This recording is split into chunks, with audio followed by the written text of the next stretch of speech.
Okay. Hi, everybody. It's me, Steve, And me, Dee Dee. and Lindy. Hi, people. And I don't know if Lindy is going to join us or not today, but if she does, she may interject. Lindy did use the um, Chronovisor herself, so she does have stuff to say. I just don't know if she's going to do it today or next week. I may not sound very excited right now because what I saw with a chronovisor was just very disturbing. And Yeah. I do not know, I'm going to tell everybody right now, I do not know all of Lindy's story. I know a slight bit about it. I know nothing about Steve's. So when you hear Steve tell his, I'm hearing it for the first time myself. Yeah, it was pretty intense. And when Steve hears mine and Lindy hears mine, they are hearing it for the first time just as well as you guys are. So I'm going to get started because I know that you guys don't like beating around the bush, or at least I know when I'm listening to a show, I don't like to. I like to get right to the meat of everything. Otherwise, I feel like I'm wasting my ear time.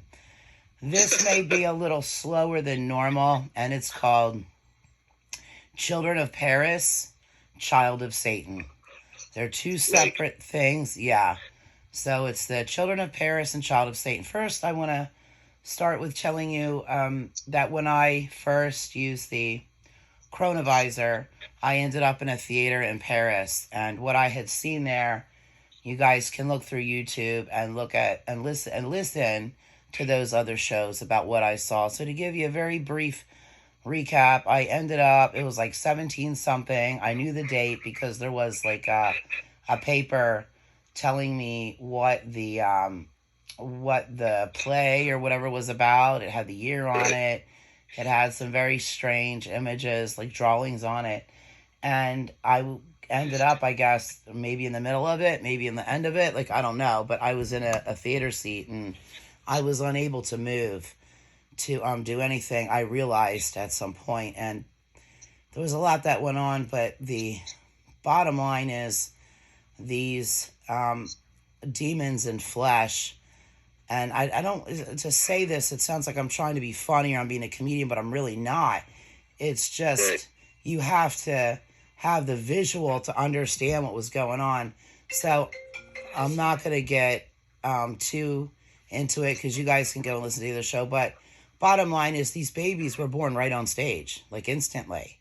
They had very large eyes, then they went to normal, then they were handed off to what looked like normal couples. Okay. And my question had always been, did they survive? What happened to them? Did they grow up? Were they evil? Were they, you know what, I didn't know. So my next trip with the Chronovisor, I ended up in this time.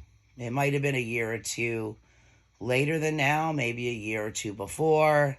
I'm not sure, but it was now. Okay. So I'm just going to say it was now. Give or take a year or two forward or backward. And I met this woman, and she said to me, I ended up, I was literally on a street corner by a light post and a walkway thing in a city, and there was a bunch of people, and she came up to me and she said, I know you wonder what happened to us. And she said, if you want to know, she goes, I'm safe. I'm not going to do anything to you.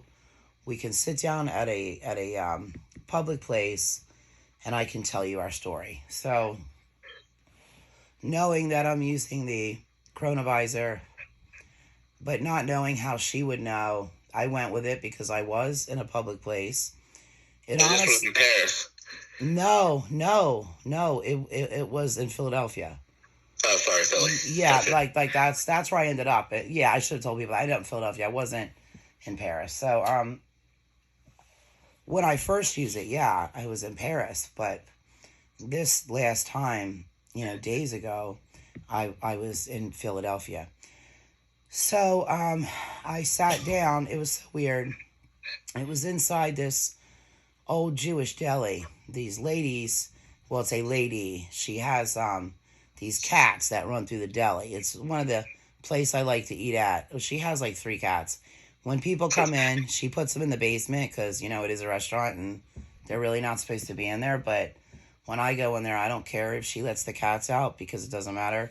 Just like the bookstore there on South Street, the really old bookstore, they have cats that go through the bookstore. They'll sit on the shelves and you can pet them. They'll be in the windows. You can pet them. It's a very old bookstore. And, you know, so it's like that. So she makes this great Jew food. She makes some good pastrami and just like a lot of Jewish deli sandwiches and her Jewish soup. Sounds And incredible. it's really, really good, actually. So anyway, we ended up going there, and this woman looked as normal as you, I, or Lindy, and she began to tell me, she goes, first of all, I want to tell you that, no, this is what she said to me. I'm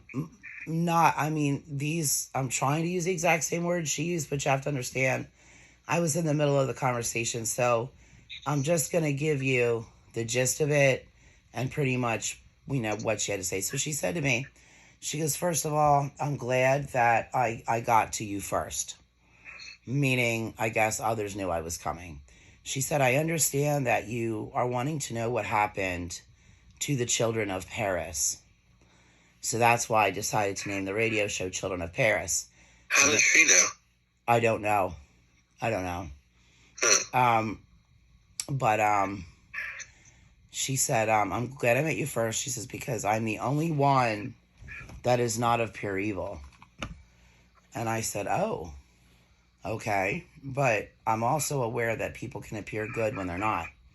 So I'm in a public place, so I wanted to hear what she had to say. And she began to tell me that from that time in the 1700s, when all those babies were born, they did actually grow up and they had children. And those children that they had were all evil. And then those children had children and they were all evil. And you would think, because I asked her, I said, well, with each set of children, did with each set of children, did they get weaker, you know, in their power and stuff, is what I wanted to know.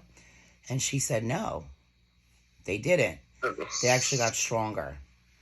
And they made sure, or whatever, whoever, you know, was their idea to create this type of thing, wanted to make sure that they were always going to be around, and that their, I guess, species, or I'm just calling it species, they weren't animals, they're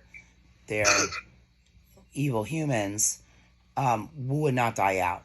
So that's what happened. And she said that she was there, but she was the only good one. And she said it was by a pure fluke that she was not to be good, that she was to be evil. And then she began to tell me everything that went on with them. Like what they did in their lives. How they... like, how many of them are there now? Well, what I saw get born was probably 3 of them. Okay. And so you would think there's not a lot, but she said there's enough to build like an army. What? That's Yeah. crazy.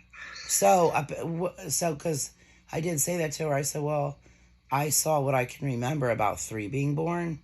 And she Yeah. said, no, that there were literally hundreds that were born.